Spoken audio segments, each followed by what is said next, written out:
You know, I was looking at my bookshelf last night, trying to decide what we should talk about today, and I pulled down this incredibly thin little book. Yeah. It's maybe 100 pages. You could read the whole thing on a short flight or, a long afternoon. And on the surface, if you just read the back cover, it sounds like the simplest story in the world. Right. An old man goes fishing, he catches a really big fish, he loses the fish, he goes home. That's it. It sounds like a fable you'd tell a child, doesn't it? But that's the trick. Exactly. It's deceptive. Because this tiny, simple story, Ernest Hemingway's The Old Man and the Sea, is probably one of the heaviest things you will ever pick up. It's not just a fishing story. People treat this book like a manual for how to endure life. It's been analyzed as a religious allegory, a biography of the author, and a study on the nature of suffering. And it essentially saved Hemingway's career. That's the part people forget. When this came out in 1952, Hemingway wasn't the untouchable literary giant we think of now. No, not at all. He was on the ropes. That's what I want to get into today. I want to figure out how a story about an old man in a boat managed to win the Pulitzer, win the Nobel Prize, and convince the world that Hemingway still had it. Yeah. We have a mountain of notes here: biographies, literary criticism from the 50s, modern analysis on symbolism, and of course the text itself. We have a lot to get through because to understand Santiago the fisherman, you really have to understand Ernest Hemingway in the late 1940s. Let's start there, because the context changes everything. If you read this book in a vacuum, it's a cool story. Sure, a great adventure tale. But if you know what was happening in Hemingway's life, it becomes heartbreaking. So set the scene for us. Where was Hemingway before 1952? He was in a massive slump. A career crisis, really. You have to remember, in the 1920s and 30s, he revolutionized writing with The Sun, also Rises, and A Farewell to Arms. He was the voice of a generation, the icon. He was the icon. But by 1950, he hadn't published a truly great novel in over a decade. And he tried, right? He put out a book in 1950 called Across the River and Into the Trees. And it was a disaster. Really, a disaster. An absolute disaster. I was reading the reviews from back then, and they were vicious. The critics didn't just dislike it. They attacked him personally. Ouch. What were they saying? They say he was finished. One critic basically said he'd become a parody of himself, that the whole tough guy persona had become a cartoon. Wow. They said he was just an old man rambling about the past, recycling his old tricks. That has to be devastating for someone with an ego like Hemingway's, to be told you're washed up, that the magic is gone. It was humiliating. And that is the exact emotional headspace he was in when he sat down to write The Old Man and the Sea. Right. And that brings us to the first page of the book. The parallel is impossible to ignore. It really is. Let's look at the opening. We are introduced to Santiago, and what is the defining fact about him? He is an old fisherman who has gone 84 days without catching a fish. 84 days.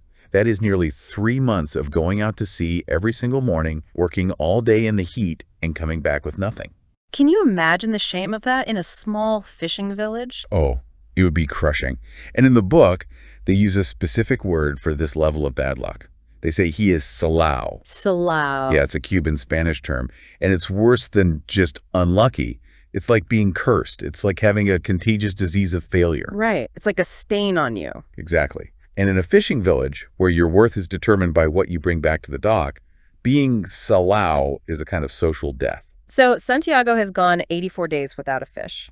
Hemingway has gone 10 years without a hit book. Both of them are aging masters who know they still have the skill, but the result just isn't showing up. Exactly. And the world has written them both off. In the story, the parents of the young boy, Manolin, force the boy to stop fishing with Santiago. They do. They tell him to go to a luckier boat. They don't want their son associating with failure. It's brutal. It is. Which brings us to the setting. Hemingway didn't just make this village up. He was living this life, wasn't he? He was. He lived in Cuba at Finca Vigia from 1940 onwards. He loved the Gulf Stream. He fished these waters constantly on his boat, the Pilar. He knew the village of Kojimar, which is where the story is set. He knew the fishermen. He knew the water, the blue water, as he calls it. He knew the culture. And I found this fascinating note in the research. This story wasn't a sudden invention. He actually stumbled upon the real-life version of this years earlier. Way earlier. In 1936, he wrote a short piece for Esquire magazine about a real incident. Okay. He described an old man fishing alone who hooked a massive marlin, The sharks ate it, and the man was picked up days later, about 60 miles out, half crazy and crying in his boat with this giant skeleton tied to it. So he had the seed of the story in 1936, but he didn't write the book until 1951. Why wait 15 years? He said he wasn't ready. He needed to mature as a writer to handle it. And I think he needed to feel that desperation personally before he could write Santiago authentically. So he needed to feel Salau himself. Yes. He needed to know what it felt like to be the old lion that everyone thinks is dying. Let's look at Santiago then. The description Hemingway gives us is so stark. He describes him as thin and gaunt with deep wrinkles, but there's this specific detail about his hands. Oh. He says the scars were old as erosions in a fishless desert. That is classic Hemingway. It's what we call the iceberg theory. He doesn't give you pages of backstory about Santiago's hard life. No. He just gives you that one image erosions in a desert, and you instantly feel 70 years of poverty and labor. It's incredible writing, but then he flips it. He says everything about him was old except his eyes, and they were the same color as the sea and were cheerful and undefeated. And that is the thesis statement of the character. The entire book in one sentence. Right. The body is failing, the environment is harsh, the luck is gone, but the eyes, the spirit, are undefeated. That is the conflict of the entire book, the undefeated spirit against the inevitable decay of the body. And he has an ally, sort of, the boy, Manolin. I think a lot of people overlook the boy, or they think he's just there to make us feel sorry for the old man. He's so much more than that. But their relationship is really interesting. It's crucial. It's a complete role reversal. Huh. Usually in literature and in life, the adult takes care of the child. Yeah. Here, the child takes care of the adult. Manolin brings him coffee. He begs for food from the local cafe to feed Santiago. He carries the heavy gear. But it doesn't feel like pity. I mean, maybe a little pity, but it feels more like worship. It's reverence. That's the word. Yeah. The boy knows what the tourists and the other fishermen don't know. Yeah. He knows Santiago is a master. He's seen it. He's seen it. He remembers when they fished together and caught fish. He wants to learn the trade from the best. It's about legacy. It's the apprentice refusing to leave the master, even when the master has lost his touch. Right. And for Santiago, the boy is his anchor to humanity. Without the boy, Santiago is just a weird hermit. The boy grounds him in love. So the stage is set. It's day 85. Santiago wakes up before dawn. He drinks his coffee. And he decides that today is going to be different. Yeah. He says he is going to go far out. That phrase, far out, is so important.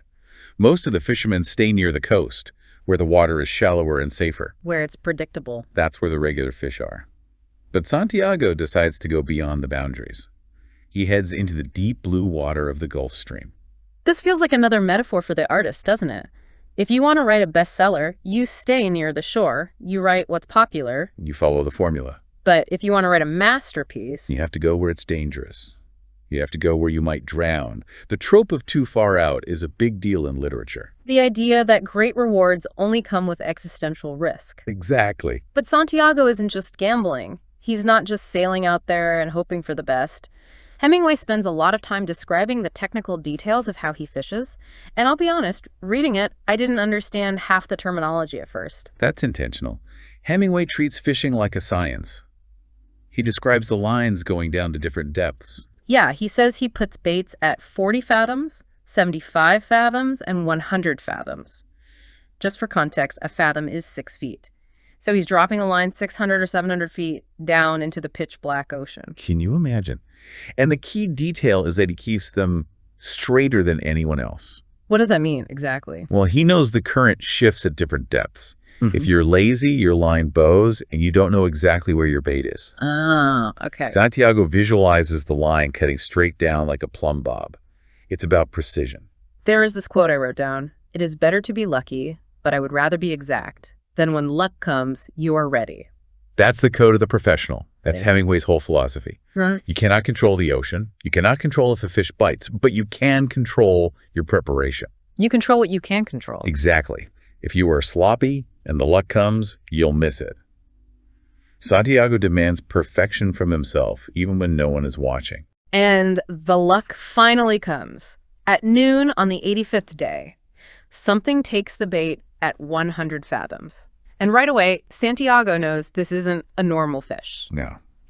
The way he describes the weight on the line, it's not erratic, it's not jerky, it's heavy and solid and confident. He tries to pull, and he can't move it an inch. He says it's like he's hooked the bottom of the sea. And then the boat starts moving. The fish starts towing the skin. The power dynamic just completely flips. 100%.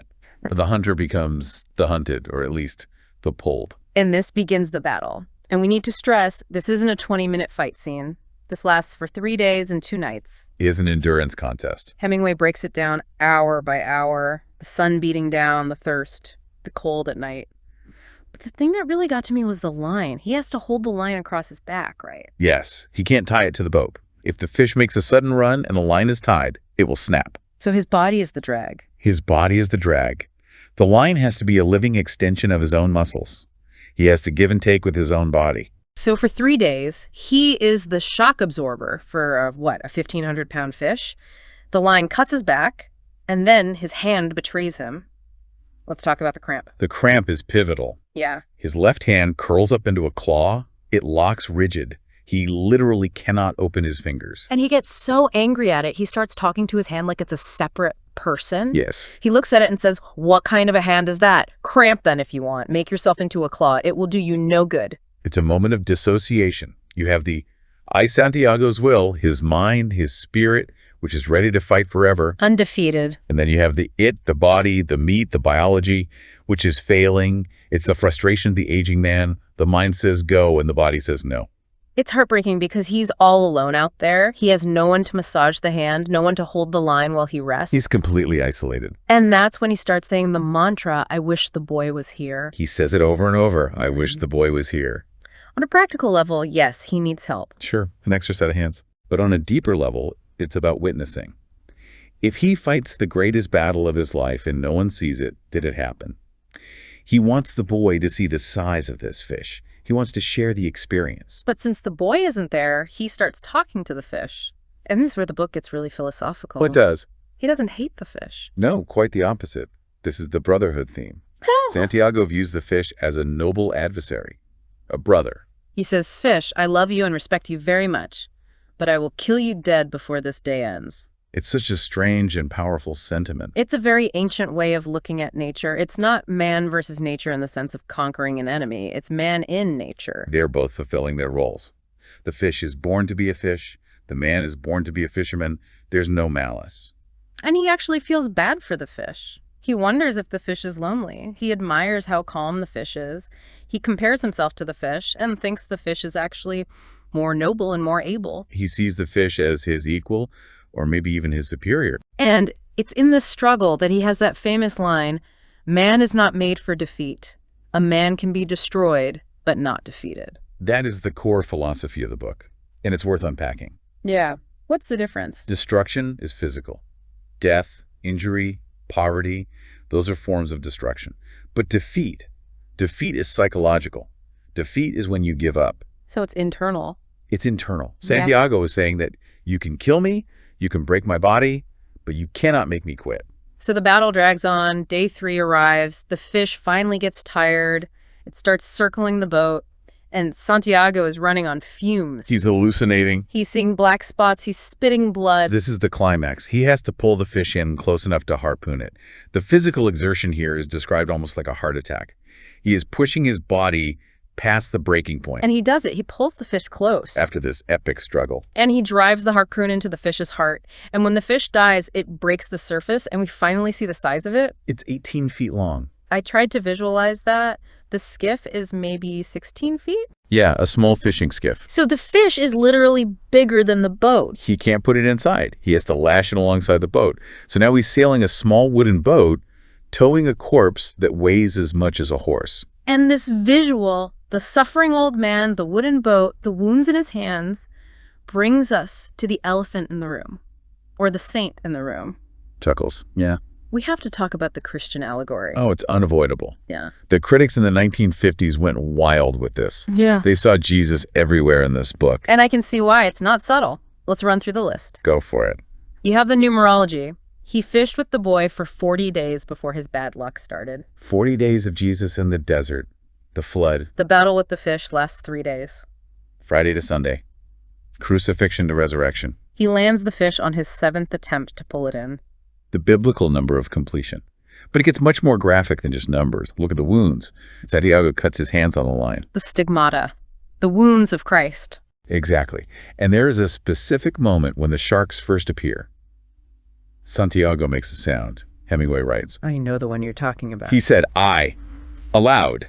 There is no translation for this word, and perhaps it is just such a noise as a man might make, involuntarily feeling the nail go through his hands and into the wood. Okay, when I read that, I stopped. That is not subtle. Nail go through his hands.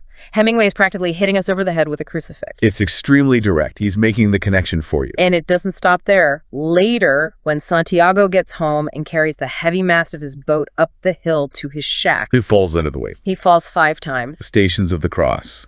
Jesus carrying the cross to Calvary. And finally, when he collapses on his bed to sleep, the posture. He sleeps face down, arms out straight, palms up. He is sleeping in the position of the crucifixion. And his name, Santiago, Spanish for St. James. a fisherman and a martyr. It's all there. So what's he doing? Is Hemingway saying Santiago is Jesus? Is he trying to write a new Bible? I don't think he's saying Santiago is divine. I think he's sanctifying human suffering. Say more about that.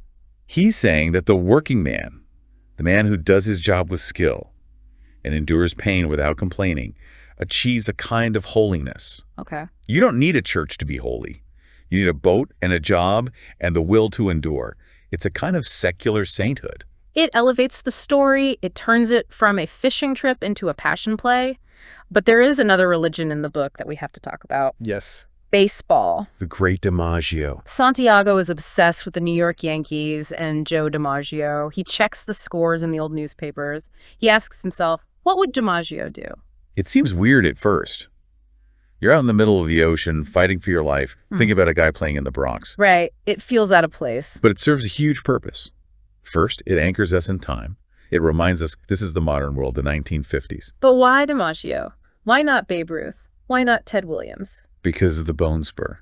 This is the key.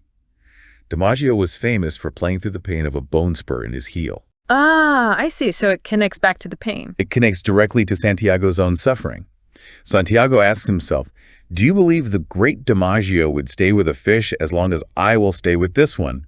He uses DiMaggio as a model of stoicism. If a rich American superstar can run on a bad heel, then an old Cuban fisherman can pull a line with a cramped hand. That's it, exactly. It's about grace under pressure. That was Hemingway's definition of courage. And it doesn't matter if you're playing center field or catching a marlin.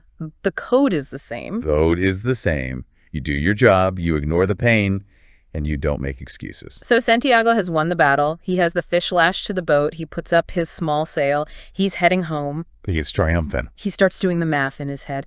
If the fish weighs X and the market pays Y, I will be rich. He thinks his problems are over. He thinks he's finally going to buy good gear, maybe get a radio. He solved everything. But then the wind shifts. And the scent of blood trails into the water. And this is where the story shifts from an adventure to a tragedy. Yeah. The sharks arrive. Now, I want to distinguish here because the book distinguishes. The first shark that shows up isn't just a scavenger. No, it's a mako. A mako. A mako is a predator, a hunter.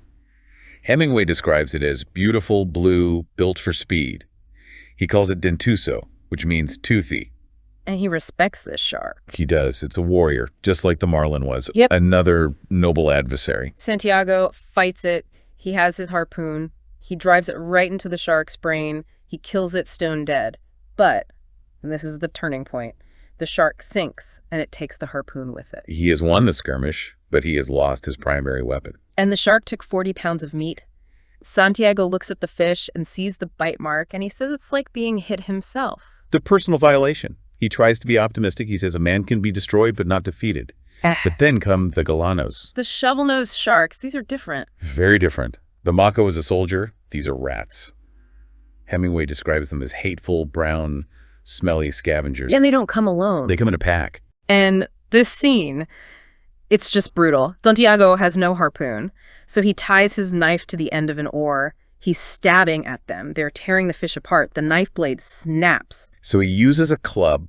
He beats them. He uses the tiller from the rudder. He breaks that too. He is fighting with splinters of wood. He knows it's hopeless, right? He knows. He says, I will fight them until I die. But he knows he can't stop them. It's just simple math. There are too many of them, and the fish is too big to protect. The sharks strip the fish clean. By the time night falls and he sees the lights of Havana, there is no meat left. Nothing. Just the head, the tail, and that long white spinal cord. He sails into the harbor in the dark. He ties up the boat. He leaves the skeleton there. He unsteps the mast, and he makes that long walk up the hill, falling under the weight of the mast until he reaches his shack and collapses. And he's defeated. Or is he? That's the question. So let's pause here. What does this mean? If the marlin is the masterpiece, if it represents the great novel Hemingway wanted to write, then who are the sharks? Well, the most common theory, the one the critics ran with, is that the sharks are the critics. That feels so petty. Does a great writer really write a whole book just to say screw you to critics? It feels petty, but it fits the timeline perfectly. Think about it. Hemingway catches the prize. He writes the book. But he can't bring it home intact because these scavengers, the critics, come and tear it apart, analyzing it and criticizing it until the beauty is gone.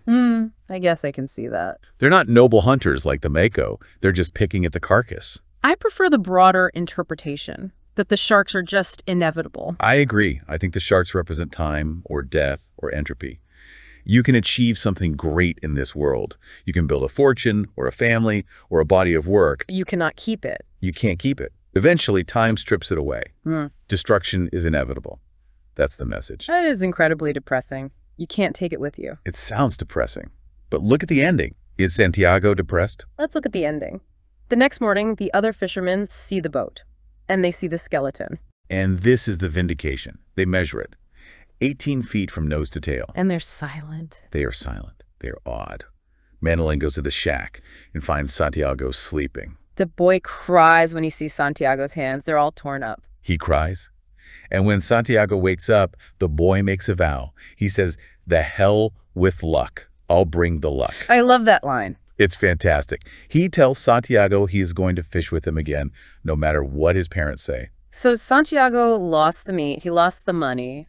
But he won back his reputation. He won back the respect of his village. And he won the devotion of the boy. The legacy is secure. Exactly. He proved he is not Salau. The skeleton is the proof. He brought back the evidence of his struggle. And that's all that matters to his community. But there is one final kick in the teeth. The tourists. Oh, this scene is masterfully painful. A group of tourists is at a nearby terrace cafe. They look down into the water and see the massive white spine and the tail floating in the garbage. And a woman asks the waiter what it is. The waiter tries to explain. He says tiburon, which means shark, trying to explain that sharks ate it. But the woman misunderstands. She thinks skeleton is a shark. And she says, "I didn't know sharks had such handsome, beautifully formed tails." God, that hurts. It's the ultimate disconnect. The fisherman lived a tragedy. The boy is weeping. The village is in awe. And then the tourist just thinks it's a pretty shark. It shows that the world at large, the public, will never understand the struggle of the individual. They only see the surface. They only see the surface. They don't know the cost. But Santiago doesn't know about the tourists. He doesn't care. He is back in his shack sleeping. And the book ends with one of the most famous lines in literature. The old man was dreaming about lions. Why lions? Why not the fish? Why not his dead wife? The book mentions earlier that when he was young, he was a cabin boy on ships that sailed to Africa. He saw lions playing on the beach in the dusk. The lions represent his youth. They represent strength and innocence. They represent a time before he was broken and old. So by dreaming of the lions, it's a happy ending. I think so. It suggests that his spirit hasn't been conquered. He's been through hell. He's been destroyed physically. But in his dreams, he is young and strong again. He is at peace. It really circles back to that idea, destroyed but not defeated. Precisely. The core of him is intact. Before we wrap up, I have to ask, Hemingway famously denied all of this, right? All the symbolism. He did. He wrote a letter to a critic, Bernard Berenson. He said, "There isn't any symbolism. The sea is the sea. The old man is an old man. The boy is a boy and the fish is a fish. The sharks are all sharks, no better and no worse." That sounds like he is trolling us. The fish is a fish. Come on, Ernest, after reading about nails going through hands. Well, he added a caveat. He said that if he wrote them true enough, they would mean many things. Ah, okay. That makes more sense. He believed that if you try to write a symbol, if you say, "I'm going to write a character that represents Jesus," it comes out fake and preachy. Oh. But if you write a real man suffering real pain, it naturally aligns with the archetype of Jesus because the experience is universal. That makes a lot of sense. He focused on the reality, the blood, the salt, the wood, and the meaning followed. And it worked. The world recognized it immediately. It restored his reputation overnight. And he won the Nobel Prize. He won the Nobel Prize in 1954, and the committee specifically cited his mastery of the art of narrative, most recently demonstrated in The Old Man and the Sea. He caught the big fish. He did, and he brought back the skeleton to prove it. So what's the takeaway for us, for the listener driving to work or doing dishes right now? I think it's about redefining success. We live in a very result-oriented world. Did you make the sale? Did you get the promotion? Did you win the game? Right, did you bring the meat back to the market? Exactly. If you come back with a skeleton, the world says you failed. The tourists think it's just a weird-looking shark. But Hemingway is saying the opposite. Success isn't the meat. Success is the struggle. Success is, did you go far out? Did you dare to hook the big one? Did you hold the line when your hand cramped? Did you fight the sharks even when you knew you would lose? It's the dignity of the effort. Santiago is a hero not because he fed the village, but because he was true to his nature. He was a fisherman, and he fished until the end. That's a powerful thought to leave on. It makes you ask, what is your marlin? What is the thing you are chasing? And are you willing to go far out for it? And are you willing to bring back just the skeleton, if that's what it takes? And are you willing to dream of lions afterwards? Thanks for diving deep with us today on The Old Man and the Sea. It's a short book, but man, it stays with you. It really does. Go read it again. We'll see you next time.